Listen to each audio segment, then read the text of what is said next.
Commander, there hasn't been time to really settle in and take stock. I want to say that working with you is a great opportunity to do something that matters. It's a privilege to serve on the Normandy, Commander. You may change your tune if we end up like the original Normandy. Maybe. As long as the elusive man walks his talk, and you do the same, I'll do my best to make sure we succeed. That's been the condition for my service so far. I have issues with certain actions Cerberus has taken in the past. What has Cerberus done to make you nervous? A lot. They've been called terrorists, and with good reason. Doubt you can find a more checkered past. But if the Collector threat is real, and we do something about it, Cerberus will be remembered differently. Or we'll all be tried and executed. Can't count on people thinking about it as hard as I have. It's good to hear a clear opinion. Sounds like we're two of a kind. That honors me more than you, Commander. Let me know if you need anything.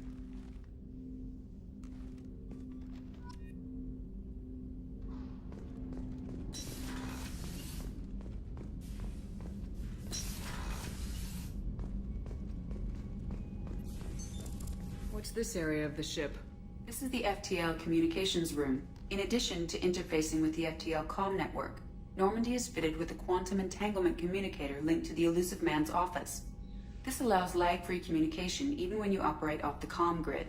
Why aren't these used everywhere? Each quantum pair costs nearly as much as a comm relay, and can pass only one quantum bit of data at a time.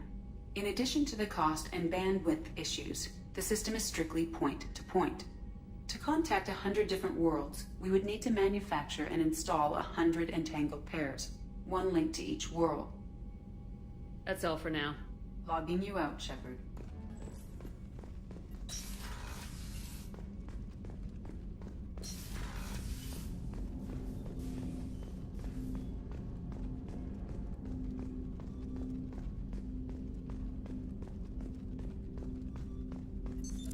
What's this area of the ship? This is the armory, where small arms are maintained and upgraded. Using Omni-Tool, computer-aided design, and manufacturing, we have the capability to manufacture several new models.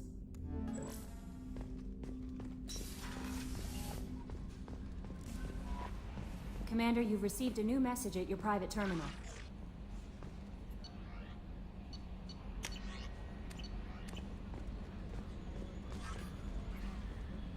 How may I help you, Commander? Is there anything I should know? Nothing right now. Anything else, Commander? That'll be all. I'll be here if you need anything. What's this area of the ship? This is the Combat Information Center. Here, the crew receives sensor data and coordinates gunnery and damage control efforts.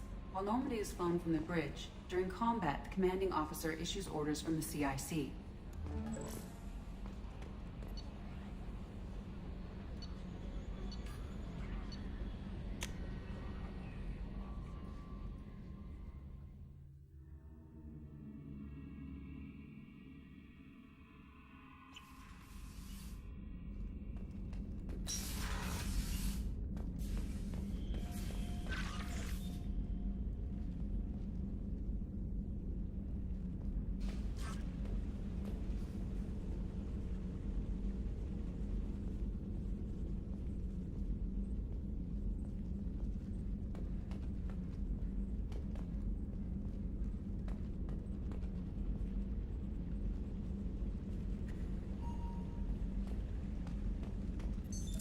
What's this area of the ship? This is the commanding officer's quarters. It's larger than the quarters of other warships I've served on. This is a Cerberus vessel, not an Alliance warship. Accommodations have been made for personal taste. That said, this space is directly under the exterior pressure hull. The fitting yard workers called it the loft.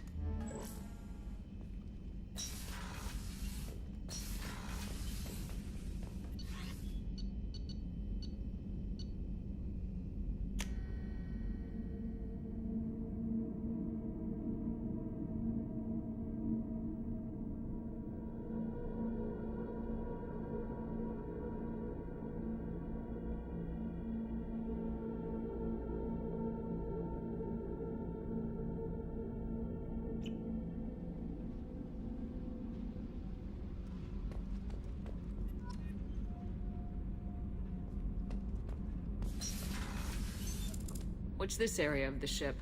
Normandy's cargo deck. It includes facilities to rearm and repair Normandy's embarked ground vehicle and shuttle. My last ship didn't need a shuttle. Why do we have one? This ship is nearly twice the mass of the previous Normandy. It is more difficult to land the ship on high-gravity worlds.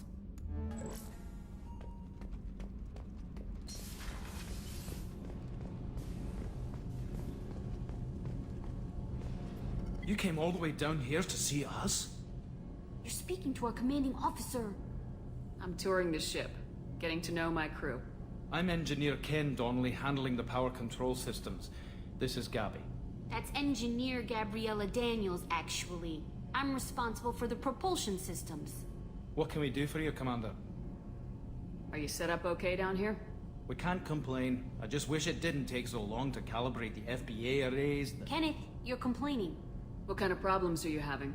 When they upgraded the Normandy design, they got a bit sloppy with the FBA couplings.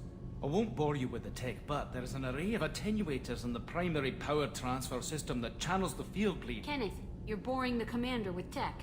In short, if we had T6 FBA couplings installed, it'd save us a lot of maintenance time each day. Why isn't something like that already installed? It's probably just a design oversight. Efficiency isn't affected, it's a maintenance issue. Also, the T6 model can be hard to find. Nash and Stellar Dynamics discontinued them. We could probably find used ones in the Omega markets, but we have no time for shore leave. Where'd you receive your training? Both Gabby and I started in the Alliance, serving on the SSV Perugia. She flew in the first wave at the Battle of the Citadel. We saw Sovereign firsthand. Why did you leave the Perugia? After you died, Anderson lost political clout. The Council backslid on the Reaper menace. They discounted Sovereign as an isolated threat, as a single... Which was bullshit. They said your warnings of a greater danger were mistaken or delusional. We lost respect for Alliance leadership. We need to fight the real enemy, and only Cerberus seem to be doing that. What do you think about Cerberus? Actually, we don't know much about the organization other than the Normandy team. We know our mission and who's in charge. We're off to kick the Collectors right in their daddy bags. That's enough for me. How did you wind up with Cerberus, Ken? Once you were gone, the Alliance brass descended like vultures, tearing apart everything you'd said. I was very public with my defense for you. I didn't hold back. That's an understatement.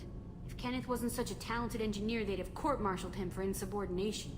But it got me noticed by the elusive man. He made an offer, and here I am. So why did you join, Gabby? Kenneth and I have been partners in crime since we graduated from Tech Academy. When he got the Cerberus offer, I insisted that it include me. He'd fall apart without me. Thanks, Mum. Also, I love engines, and the Normandy is state-of-the-art. When I got the opportunity to work on her, I had to jump. Carry on. Will do, Commander. I'm amazed Shepard came down to see us. I told you she would. What's this area of the ship? This is main engineering, which contains the ship's main fusion plant and Mass Effect core.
Oh, she's a cutie. How old?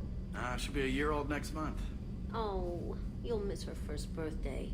Well, my family lives in New Canton. Oh, that colony's on the edge of the frontier. Could be vulnerable to collector attack, couldn't it? Exactly. It's most important that she have a first birthday. That's why I'm here.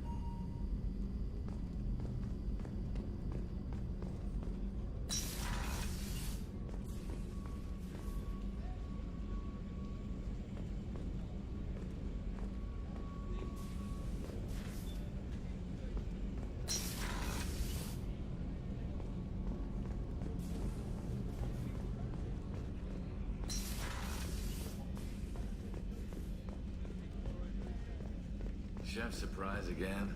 Come on, Rupert. I'm sorry, Princess. Filet mignon and caviar coming right up. Let me just get out my doilies. That'd be real nice, Mr. Gardner.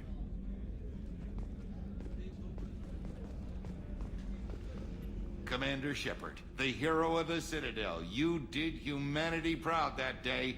Mess Sergeant Rupert Gardner here. How can I be of service? Do you have everything you need? I make do. But have you ever tried to prepare a decent meal with military provisions? I'm good, but I'm no miracle worker. Taking down the collectors is going to be rough business. The crew deserves a few fine meals before they throw themselves into the fire. What do you need? If I had some quality ingredients... Oh, shit. You've got more to worry about than grocery shopping on the Citadel. Forget I mentioned it. If I head that way, I'll keep an eye out. Much appreciated. Most of this list is probably standard fare for those namby-pambies on the Citadel. Anything else you'd like to talk about? What do you do here on the Normandy? What don't I do? Most think of me as the ship's cook, but I'm also the facilities technician and custodian. HVAC, plumbing, non-mission critical electrical.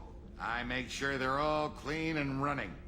So the man cleaning the toilets is also preparing the meals? I wash my hands. Most of the time. This ain't no luxury liner. You have to pull your own weight in a Cerberus vessel, and I catch what falls through the cracks. Through the cracks. How did you find your way into Cerberus? Can you believe I was once a family man, working the EZO rigs along the frontier?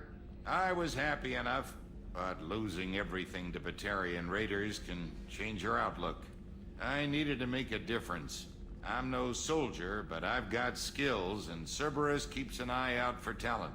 I'll do whatever it takes to help, be that plumbing a sewer, routing an air duct, or keeping everyone's bellies full. How do you feel about working for Cerberus? Damn proud. Cerberus gets the job done. The Alliance and Council have got their heads buried so deep up their butt puckers they can't see squat. It'll take good old human ingenuity to crush these collector vermin. Only Cerberus knows that. I won't take any more of your time. Back to work.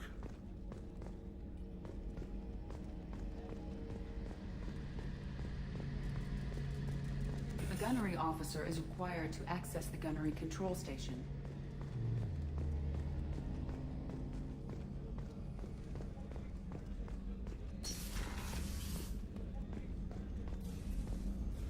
Commander Shepard, I watched the Normandy crumble with you on board. It's good to see you alive. Nice to see a familiar face, Doctor. I feel the same. I wish more of the original crew could be here. The kind of trauma you endured would have changed most people. But not you, I see. Welcome back, Shepard. Do you have everything you need? I believe so. This medical bay seems very much like the sick bay on the original Normandy. Only thing missing are my private reserves. I even had a bottle of Ceres Ice brandy that I was saving for a special occasion. I'll keep an eye out for a replacement bottle. Oh, you needn't. It's expensive, and we have much larger concerns ahead. Doctor, you've been with the Alliance for years. Why leave now? After the Normandy was lost, the surviving crew was reassigned. I was stationed at the Mars Naval Medical Center, a very respectable position, but it wasn't on a starship. Colonial military life isn't for you? I've spent most of my life on warships, never knowing what the next mission might bring. I'm used to the hum of engines, the creaking of bulkheads, that subtle vertigo when the momentum dampeners kick in. Life planetside is just too static, too boring. There's a very good chance this mission will be a one-way trip. Are you prepared for that? I've been through the reclaiming of Shanxi, the Skillian Blitz. We survived the Battle of the Citadel and the destruction of the Normandy together. I've lived a full life. No regrets. I'd like to make sure the crew gets the same opportunity. You're not the Cerberus type, Doctor. I don't work for Cerberus. I work for you. on a mission that may be crucial to the survival of the human race. I have faith that your dealings with Cerberus will be ethical. I trust you, Commander. I'll see you later, Doctor. Commander.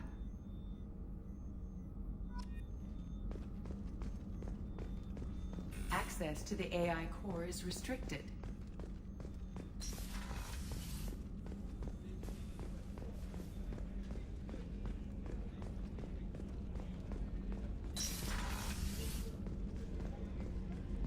Commander, what can I do for you?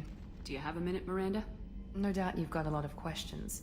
Cerberus isn't as evil as most people believe.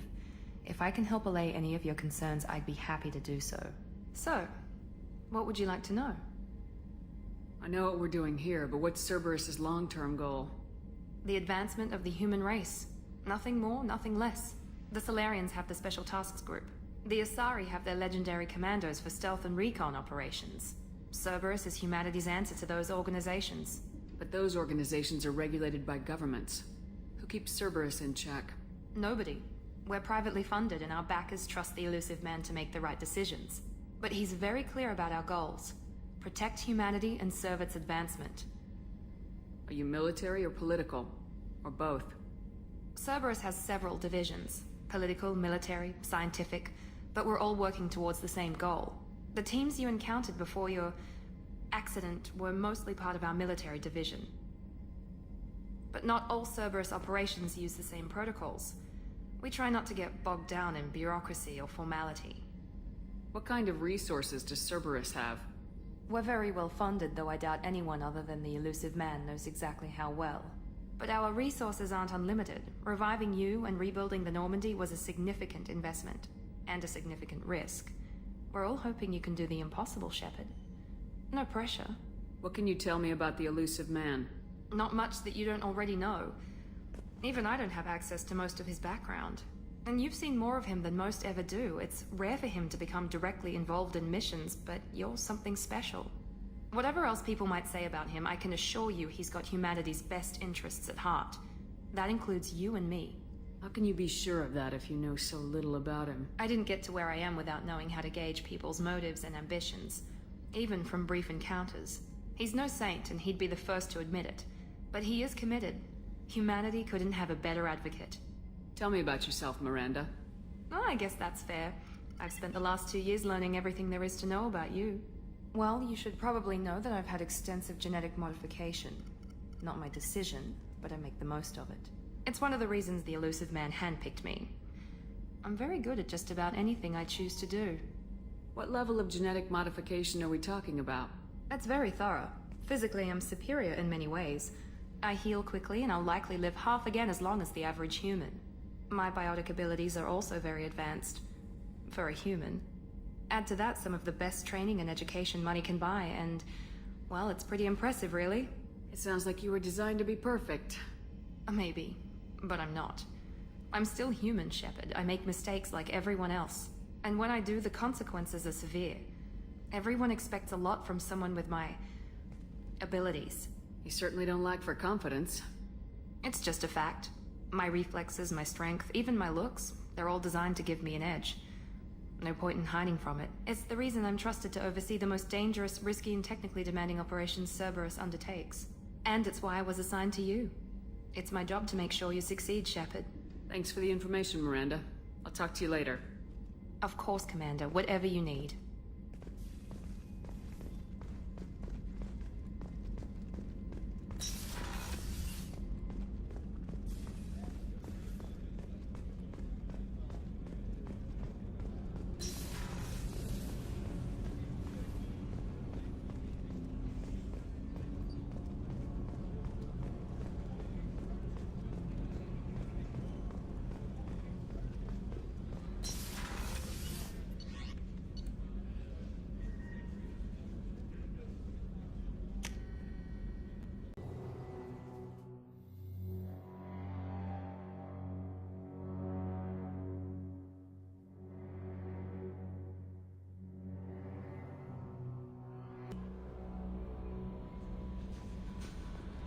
No messages for you, Commander.